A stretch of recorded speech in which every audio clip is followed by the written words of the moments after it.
Hola con todos, mi nombre es Diego y es un gusto continuar con nuestra serie El fascinante mundo de la Biblia. En esta serie nosotros estudiamos cómo ambos testamentos, el Antiguo y el Nuevo, apuntan a un mismo tema central, que es Jesús y la salvación a través de él. Esta serie está basada en el libro El Gran Panorama Divino, que tú lo puedes conseguir en la librería Palabras de Esperanza. El día de hoy continuamos con la lección titulada El Reino Profetizado. En la lección anterior vimos cómo el reino de Israel fue destruido. Primeramente, el reino fue dividido en dos: el reino del norte con su capital Samaria y el reino del sur con su capital Jerusalén. Ambas partes del reino cayeron en pecado, quebrantando así el pacto y por lo tanto sufriendo las maldiciones estipuladas en el pacto. El reino del norte fue destruido en el año 722 a.C. por los asirios, mientras que el reino del sur fue destruido en el año 586 a.C. por los babilonios. Israel así perdió la tierra prometida. El pueblo fue llevado al exilio, pero aparte de eso, también Israel perdió las bendiciones de ser este pueblo especial de Dios, es decir, vivir bajo el reinado de un rey que lidera de acuerdo a la palabra de Dios, y aún más que la presencia misma de Dios que habitaba en el templo ya dejó de habitar en medio del pueblo, es decir, que la presencia de Dios salió del templo y el templo mismo fue destruido por los babilonios.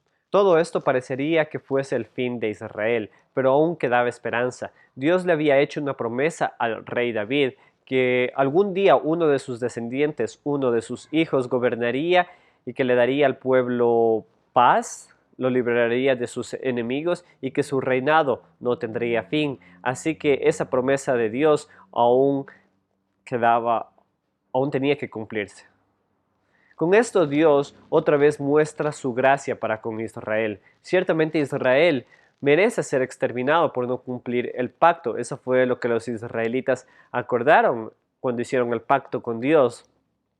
Sin embargo, Dios decide tratarlos con gracia, no porque Israel lo merezca, sino simplemente por la misericordia de Dios. Y todo esto que acabamos de decir tan solo fue una introducción para la lección de hoy, que tiene como nombre el reino profetizado. Como su nombre lo señala, en estas lecciones revisaremos la revelación de Dios a través de los libros proféticos.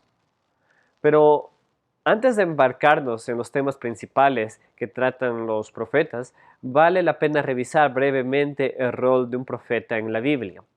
Es posible que la primera descripción del rol de un profeta en la Biblia se encuentre en el libro de Éxodo, cuando Dios habla con Moisés. Recordemos que Dios le encarga a Moisés que hable con el pueblo y con el faraón, pero Moisés se niega alegando que él no tiene facilidad de palabra. Por lo tanto, Dios le dice que su hermano Aarón sería su vocero, es decir, su profeta. Eso lo leemos en Éxodo 4:16 y Éxodo 7 del 1 al 2. Éxodo 4:16 dice lo siguiente: Él hablará por ti al pueblo como si tú mismo le hablaras, y tú le hablarás a él por mí como si le hablara yo mismo. Éxodo 7 del 1 al 2 dice lo siguiente: Toma en cuenta, le dijo el Señor a Moisés, que te pongo por Dios ante el faraón. Tu hermano Aarón será tu profeta. Tu obligación es decir todo lo que yo te ordene que digas. Tu hermano Aarón, por su parte, le pedirá al faraón que deje salir de su pueblo a los israelitas. Aquí podemos ver que el rol del profeta no es tan solo pasar un mensaje, pero en realidad convertirse en las palabras mismas del emisor, es decir, Dios. Por lo tanto, cuando Aarón hablaba, era como si Dios mismo estuviese hablando. Entonces, lo primero que podemos ver acerca del rol de un profeta es que es algo muy serio. El rol de un profeta es ser la voz mismo de Dios, comunicar únicamente lo que Dios le diga. Y así encontramos cláusulas o fórmulas que los profetas bíblicos como Jeremías utilizaban para comunicar el mensaje de Dios.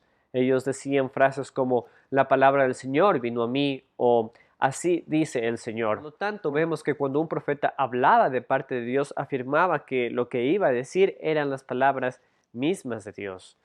Esto lo podemos ver en el Nuevo Testamento, en 2 de Pedro 1:21, donde afirma que la profecía no ha tenido origen en la voluntad humana, sino que los profetas hablaron de parte de Dios, impulsados por el Espíritu Santo. Como podemos ver, sin duda el oficio de un profeta no es algo que la persona decida ser o decida convertirse, sino que Dios es quien escogía a la persona para comunicarse al pueblo a través de él.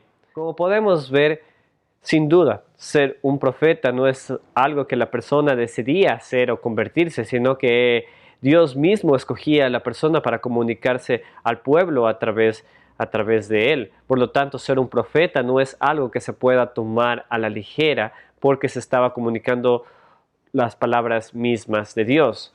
Lo segundo que podemos ver del rol de un profeta es que era un oficio peligroso.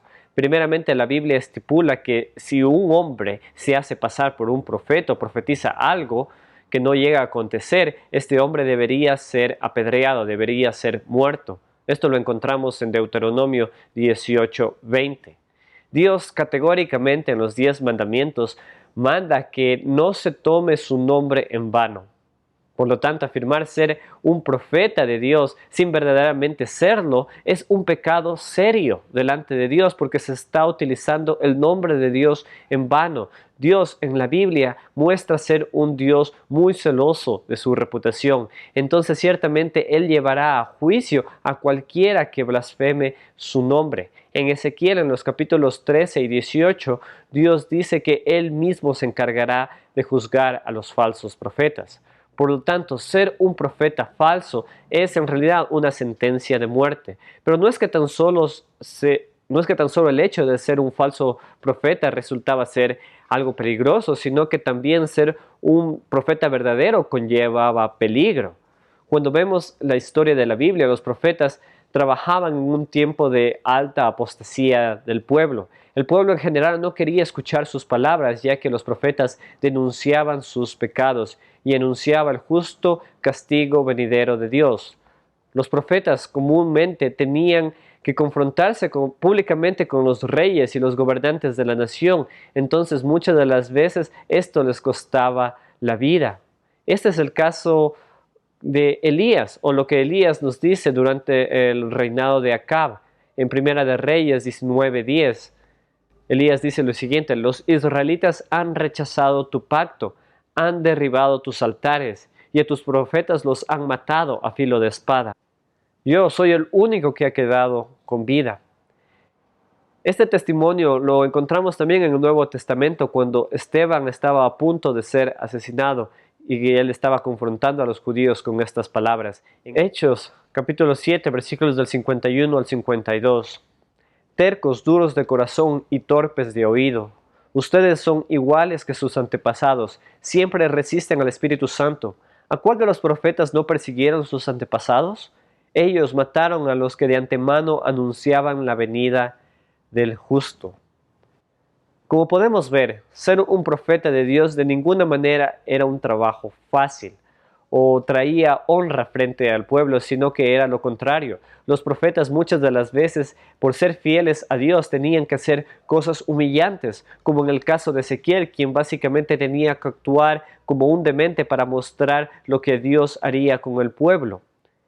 Algo parecido fue el caso de Oseas, quien tuvo que sufrir en su propio cuerpo el rechazo, la traición y la humillación de la pública y abierta infidelidad de su esposa como representación de la infidelidad de Israel.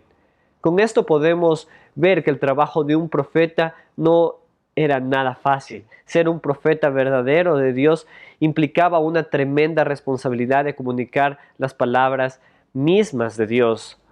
Ahora, mucho se habla hoy en día de profetas. Así que vale la pena detenernos por un momento para ver las implicaciones de esta afirmación. Hay una gran discusión dentro de la iglesia protestante de que si existen o no profetas hoy en día. Y aunque sin duda Dios sigue siendo el mismo y para Él no hay limitaciones, el afirmar que hoy en día existen profetas en el sentido bíblico de la palabra muestra ser una afirmación peligrosa porque termina atentando contra la Biblia.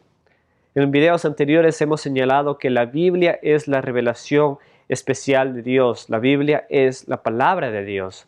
Además, el día de hoy ya hemos visto que un profeta en el sentido bíblico comunica las palabras mismas de Dios. Por lo tanto, si existiera hoy en día un profeta en este sentido bíblico, eso significaría que sus palabras estarían al mismo nivel de la Biblia, ya que la Biblia es la palabra de Dios y el profeta comunica las palabras de Dios.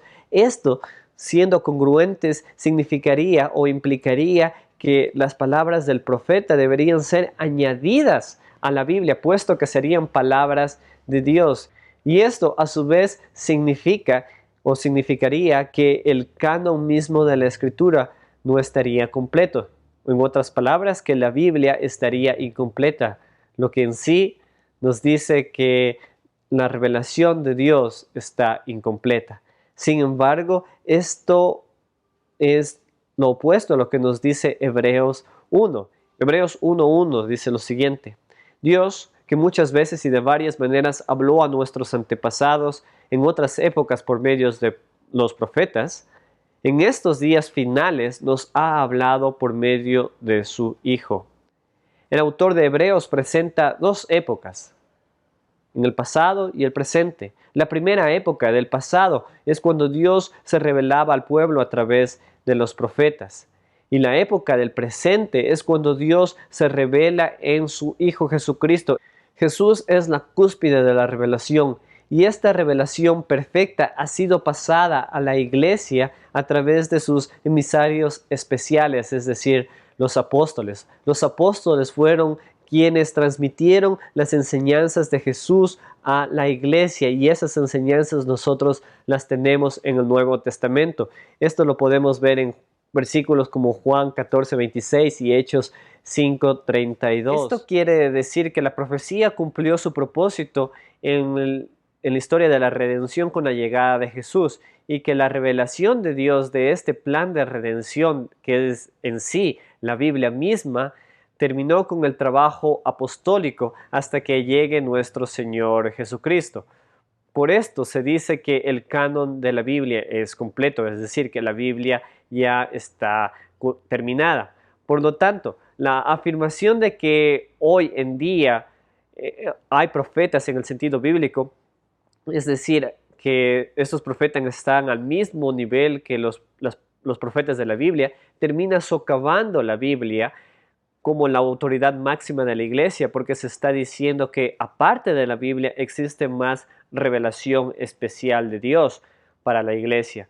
Con esto no se está diciendo que Dios hoy en día no guíe de manera personal y especial a su pueblo. Ciertamente Dios lo hace de acuerdo a su providencia, de acuerdo a su soberanía. Dios guía a sus hijos y lo hace a través de su Santo Espíritu, de maneras misteriosas.